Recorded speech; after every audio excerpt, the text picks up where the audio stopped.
Pode falar. Bom, eu desenho desde que me conheço por gente. Minhas lembranças mais remotas são sempre associadas com a expressão gráfica.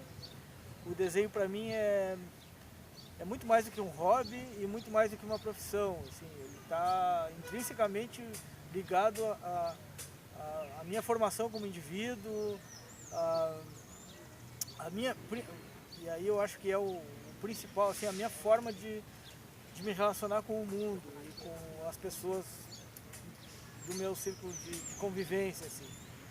Então o desenho é esse filtro para mim, né, nessa relação com o externo. Acho que por aí. É, assim, tu te inspirasse em alguém, assim, quando tu começasse a desenhar, ou veio, assim, ou veio do teu gosto, assim, já veio que tu começou a fazer os primeiros traços, assim? Teve alguma inspiração em um primeiro momento, assim? Olha, eu acredito que nesse aspecto, eu não posso falar assim, em relação aos desenhistas em geral, tá? Mas no meu caso, Sim, por ser desenhista, eu não acredito que tenha tido uma relação diferente sim. das outras pessoas em relação ao desenho no início, Aham. né? Eu acho que foi como qualquer criança, normal, assim, né? Comecei a desenhar como forma de expressão. A criança começa a descobrir esse tipo de expressão, né, que é a expressão gráfica, e naturalmente ela vai riscando para ver o que sai dali, né, para ver que formas o desenho vai gerando, para ver como os materiais reagem no contato com o suporte, seja ele o papel, a parede, né, os primeiros Sim, sim. suportes, né, a parede da casa, o papel. Então eu comecei muito naturalmente, assim, não teve nada de Tão inspirador. tão diferente, assim, eu riscava, e aí fui desenhando. Mas aí, claro, eu venho de uma família que sempre teve pouca grana, né? Nós éramos pobres, então é, não tinha muito material para desenhar, então eu desenhava com o que tinha à mão, assim. E tem uma coisa, um fato assim, engraçado, pode-se dizer, é curioso pelo menos, Pois que é. assim, a gente tinha uma televisão velha que estava sempre estragando. A gente tivemos várias televisões velhas que viviam estragando, todas, né? Sim. Mas às vezes minha família não tinha grana para consertar a televisão por um tempo. E aí meus pais tinham um hábito que era comprar revistas em quadrinhos. E aí ao invés, que é uma coisa interessante, assim, por uma questão material, de falta de grana, a gente tinha acesso a uma cultura diferenciada, né? Isso Que que não, é interessante, né, que Sandro? É não legal, era a bah? massificação da televisão. Então Isso. eu lembro assim da cama dos meus pais cheias de revistas em quadrinhos. E aí tinha revistas da Mônica e Cebolinha, tinha revistas da Disney, né? Tinha o Patinhas, Mickey e tal. E tinha revistas de terror, porque eles compravam umas mais pra Sim. nós e Tu algumas pra já, eles. tu já lias por acaso aqueles grandes gibis do Ziraldo com o Menino Maluquinho, ou foi depois, assim? Eu não lembro, não tenho lembrança do Menino Maluquinho, não. Eu tenho lembrança do Menino Maluquinho em livros da escola, né? Ah, Eles já, contavam. já na vida escolar, então. Em casa eu Ah, lembro tá. desses, assim, isso pouco antes dos 10 anos, talvez. Sim, sim, sim. Não, exato. Acho que os desenhos. Não, vou terminar primeiro esse relato, assim. Claro. E aí eu lembro disso, e lembro de uma revista de terror que me marcou muito, uma revista em quadrinhos de terror. Eu lembro das histórias, lembro do traço, eu quase sinto o cheiro da revista, assim, porque foi muito forte aquela lembrança. Porque Foi eu muito marcante na tua muito história, muito né? marcante porque eu não tinha tido contato ainda com aquele tipo de publicação, eu lia mais umas coisas infantis e tal.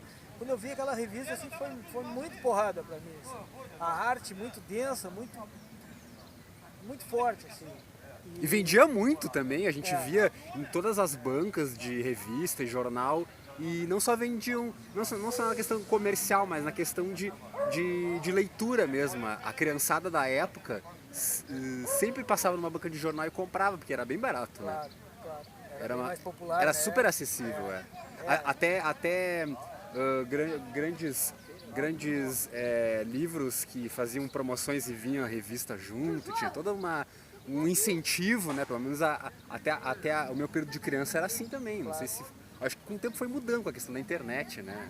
Sim. Não sei se tu sentes isso também. Não, isso é uma discussão que é bem atual, assim, né? Não só pela questão da internet, mas essa migração do quadrinho de banca para a livraria, né? Que ao mesmo Sim, tempo o quadrinho acaba tendo um status de arte, né? aham, Competindo com livros em prateleiras específicas e tal, só para histórias de quadrinhos. Por outro lado, perde aquela coisa mais popular de todos terem acesso. Mas era outra época também. Hoje em dia os quadrinhos em banca, ou qualquer publicação em banca tem que competir, além de competir com várias publicações, tem que competir com muitas outras mídias, né? Muitos games, enfim, revistas muitas vezes vêm com um CD de brinde, né? Então é um outro contexto, tem muito mais estímulo, né? Muito mais possibilidades do que antes, que o quadrinho era uma coisa assim, tinha um frescor que é exato. difícil ter hoje. Acaba competindo com várias plataformas midiáticas, seja animação com CD-ROM ou até DVD, que a criança ou até o pré-adolescente, adolescente, que também tinha essa fascinação por quadrinhos, até alguns vão tendo essa fascinação por muitos anos e acabam que eles chamam mais atenção do que o próprio quadrinho. Claro que depende muito do público, Claro, mas isso aí a gente vê acontecer mesmo. com certeza. Mas então, voltando ao que eu estava te falando, então, aí eu comecei a ter contato com essas revistas Sim, e o meu desenho, quando eu conheci os quadrinhos, aí eu não tive dúvida de mais nada, assim, o que eu queria com desenho. Nunca pensei em ser pintor de tela, nunca pensei em ser nada relacionado com arte que não fosse desenhista de histórias em quadrinhos. Então, claro, posteriormente veio o cinema e casou muito bem com isso. Ou seja, ali já despertou uma ideia de arte sequencial mesmo, né? claro. Cinema, quadrinhos, a ideia de um personagem que não se resume a uma representação em uma tela apenas, né? Sim, Você tem lá a tela, o grito do mancho, tá, é uma tela, é aquilo ali e deu, acabou. O quadrinista ele não enxerga o mundo assim, ele vai olhar para aquela tela e vai pensar naquele personagem, né? O que o personagem estava fazendo antes, o que o personagem está fazendo depois de estar naquela ponte, dando aquele grito, por claro. exemplo, né? Fazendo viajando um pouquinho assim na tela. Então tem essa coisa da sequência, de criar um personagem, de desenvolver esse personagem. Ali se fundamentou essa ideia, assim. E aí não larguei os quadrinhos mais. Com certeza. E tu nessa tua trajetória nos quadrinhos, tu tens assim feito algum quadrinho que seja provocativo no sentido de as pessoas refletirem em certas coisas do cotidiano, ou é uma coisa muito recente? Eu já vinha há muito tempo trabalhando nessa questão mais de provocação, Sim, de as pessoas refletirem através do teu trabalho, né? sim, sim. Tu tens esse viés Boa assim? pergunta, sim. Boa pergunta mesmo. Um pouco mais de 4 décadas de existência, a gente passa por vários momentos bem diferenciados durante a vida. Sim, sim. Como os meus quadrinhos estiveram sempre muito ligados às coisas que aconteciam comigo, eu tenho todos esses momentos praticamente refletidos na minha produção em quadrinhos. Então, assim, o mais natural, e foi o que aconteceu, foi primeiramente a ligação com o universo dos super-heróis na infância. Ah, sim. Super-heróis e tal, sempre mais ligado aos super-heróis mais realistas, né? Mais sem muito superpoderes e tal, sempre tive essa ligação mais com Batman, Demolidor, esses personagens e tal. E eu consumia esses personagens na boa, assim, sem refletir muito sobre as coisas. Claro que me identificava mais com as histórias mais densas, mais pesadas, com o universo que era mais próprio do meu, assim, fui criado em bairro, em vila e tal, né? Mas aí em determinado momento, assim, teve um marco, assim, foi quando eu vi o filme do Pichote. tinha 11 ou 12 anos, entre 11 e 13 anos, vamos dizer. Eu vi o Pichote do Hector Babenco, né, que é um filme brasileiro, assim, bem pesado, assim, da década de 80 e tal, todo aquele contexto dos moleques de rua e tal. E o filme foi bem forte pra mim, o filme é forte até hoje. E aí eu criei um personagem que ainda na linha de super-heróis, mas um personagem próprio, que se chama Rastreador. Que legal, que bacana. Apesar de ele ter toda a estética do super-herói norte-americano, a origem dele, né, o histórico de vida do personagem é praticamente uma transposição do Pichote para os quadrinhos. Então ele é um moleque de rua, ele acaba morando num ferro velho, ele passa por reformatórios, e a história era ambientada nos Estados Unidos, assim, porque aquela coisa infantil, né, tudo é dos Estados Unidos e tal, mas não tinha nada a ver com os Estados Unidos, era um contexto totalmente brasileiro. Assim. Sim, tudo que se refletia ao moleque de rua que enfrenta as desigualdades sociais da vida, né, de estar à margem da sociedade, tu refletisse nesse contexto dos quadrinhos e que é super lúdico. A criança ou o adolescente vai com certeza muitas vezes se espelhar, às vezes até se enxergar nesse universo, né, Sim. que é totalmente, né, real, né, Claro. do cotidiano mesmo. Sim.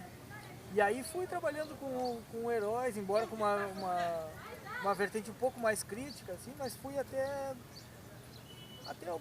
ali os 14 anos, mais ou menos. Aí depois comecei a ouvir música pesada também, comecei a curtir heavy metal, comecei a curtir outras coisas, comecei a me ligar em outras coisas, já ter acesso aos fanzines não só de quadrinhos, fanzines de música, fanzines informativos, fanzines anarquistas, punks. Comecei a ter contato com uma visão mais política e aí já os super-heróis já não tinha tanta ligação, não tinha tanta, não só ligação, mas não tinha tanto a ver com o teu outro momento dos quadrinhos, claro, né? A questão punk, de contestação, de se contrapor ao sistema, né? Que é o que se propõe. Sim. Isso também contribuiu com a posição. Contribuiu total, assim, foi uma ideia de aí buscar o extremo oposto, o anti-herói, o marginalizado. E aí meus personagens, não foi uma transição assim da noite pro dia. Foi pouco a pouco, digamos assim. Parei um tempo com o desenho, na verdade. Tive um período meio de crise, assim. Tivesse um intervalo, digamos assim. Comecei a desenhar outras coisas, comecei a produzir capinhas das demotapes das bandas, um fita cassete aí. Comecei a fazer mais ilustração voltada para esse universo musical, assim, né? E pintar muita camiseta, comecei a pintar muita camiseta, assim, artesanalmente, para amigos e para mim mesmo e tal. E aí parei um pouco com os quadrinhos por um tempo. E aí depois de um bom período, assim, sem trabalhar com quadrinhos, aí eu comecei a construir outros personagens, mais ligados ao quadrinho underground. Aí eu já conhecia Angeli, Laerte, Glauco, e através deles eu conheci os caras que foram pioneiros do quadrinho underground, como Robert Crumb, Gilbert Shelton, e Metal Hurlan, como Moebius e outros caras, né? Eu conheci todo o outro lado do quadrinho que não era tão difundido assim na minha adolescência. Foi um combustível da arte do quadrinho underground que foi decisivo na outra etapa, né, de criação, até mesmo de trabalho, né? Sim. Foi fundamental, então. E estava muito ligado a esse novo universo também, né? O quadrinho underground dos anos 60 nos Estados Unidos, ele surgiu ali colado no rock, né? Com certeza. Da época e tal. E foi daí que surgiu a ideia de tu criar a escola de quadrinhos ou foi bem depois? Não, isso aí, quando eu comecei com os quadrinhos mais nessa linha underground, pode-se dizer, não sei se meus quadrinhos eram underground, eles eram meio bagaceiros, eu acho que dá pra dizer que eram meio underground. Tinha essa pegada underground, eles eram publicados na forma de fanzine e tal, isso foi em 98, já foi um bom tempo depois, assim. E aí a escola de quadrinhos é bem mais recente, Sim. Porque Mas eu resgatei assim, o nome, porque eu comecei a publicar esses personagens num fanzine que se chamava Zig Zag. Ah, Que que circulou bacana. legal assim, na Daí que cidade. surgiu o nome, então. É, Que legal. circulava bastante assim para um fanzine, né, na cidade. Aí vendia na faculdade. Vendia não só vendia, mas distribuía alguns para os amigos, trocava numa roda de bar, tomando cerveja, dava de presente e vendia na escolas, faculdades, enfim. E eu divulguei bastante, assim, o Zig Zag teve 5 números, 5 edições bem espaçadas, assim, bem como é o fanzine mesmo, né? Sem uma periodicidade certa, passava às vezes 2 anos sem fazer um número, fazia outras coisas, fazia um fanzine de terror, fazia outro Sim. fanzine, aí voltava, fazer um outro número do Zig Zag, isso que é legal do fanzine, né? Tu não tem aquele cronograma rígido e tal. Então, divulguei bastante. É uma publicação, digamos, mais livre, né? Totalmente, né? Totalmente. Essa é a grande característica do fanzine, né? Livre de um editor chato que vai ficar pegando no teu pé, se for tirar uma onda. Tu não fica refém da editora, não fica refém dos muçulmanos, seja quem for, né? Claro, então, claro. a linha editorial é tua e tu escreve sobre o que tu quiser e arca com as consequências por isso, né? Sim. Então foi assim, divulguei bastante o Zig Zag e ali eu comecei a desenvolver esses personagens, a maioria deles na forma de tiras, de 2 a 4 quadros cada tira. Aí desenvolvi o Freak, que era um personagem que contestava o próprio autor, então ele discutia comigo e tal, porque eu seria um autoritário que não daria para ele, que era o personagem, uma autonomia e tal. Criei o Bonnie Breaker também, que depois ficou bem conhecido, que era um metaleiro casca grossa, né, um headbanger. Que bacana, que bacana. Onde eu, né, pude fazer dele, assim, das histórias dele um laboratório, assim, e explorar algumas coisas da minha visão sobre o heavy metal, assim, a minha relação com o metal e tal. Mas aí, em determinado momento, eu travei também com o Bonnie Breaker, porque um personagem que, imagina, né, divulgado assim, bem divulgado até, mas num círculo pequeno, em vista de uma tiragem grande, e mesmo assim já começou a ser identificado como porta-voz de algumas coisas, e as pessoas, galera que curtia, dizia, tem que fazer uma história dele falando isso, falando aquilo, e eu não queria aquilo, entende? Eu criei personagem para deixar ele se desenvolver e tal, não ser carregar uma bandeira disso ou daquilo, sabe? Você vai criar um personagem ou uma personagem hoje em dia e já vai pensar, não, esse personagem vai ser porta-voz do socialismo, porta-voz do feminismo, porta-voz do não sei o quê, porta-voz do não sei o que lá. Pode ficar no subjetivo, né? Exatamente. Aí a galera vai viajando claro.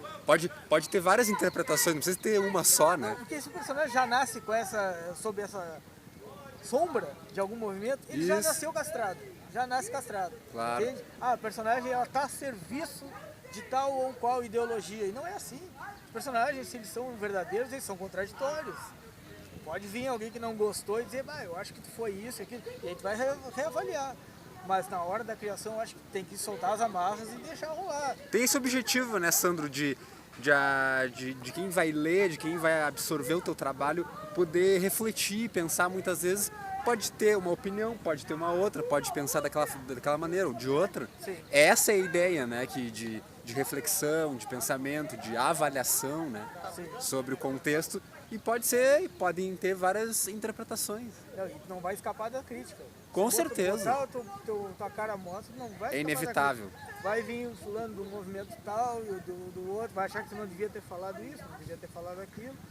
Mas, e que eu acho até certo ponto saudável, porque liberdade de expressão hoje em dia é uma membrana tão maleável que o conservadorismo se utiliza dela muitas vezes para casos aí de racismo, de preconceito e tal, que eu acho que obviamente tem que ser... Com certeza. Tem que ser contestados, enfim, tem que ser... Tem-se que estar alerta a esse tipo de atitude. Com certeza. Mas também querer enquadrar um personagem a serviço de uma ideologia também é totalmente descabido, né? Então, Então quando começou o personagem já ficar assim, meio que algumas pessoas querendo que ele fosse porta-voz de alguma coisa, eu me enchi dele, dei um tempo. E agora tenho feito algumas coisas, mas ele está guardado. Assim. Claro. E mais uma questão interessante é que chegou um ponto que a tirinha também já não dava conta, né? Aquela forma de contar Sim. uma história em poucos quadros, assim, porque não foi a minha escola primeiro de quadrinhos. A minha escola foram histórias de 20 páginas, de 30 páginas. Isso.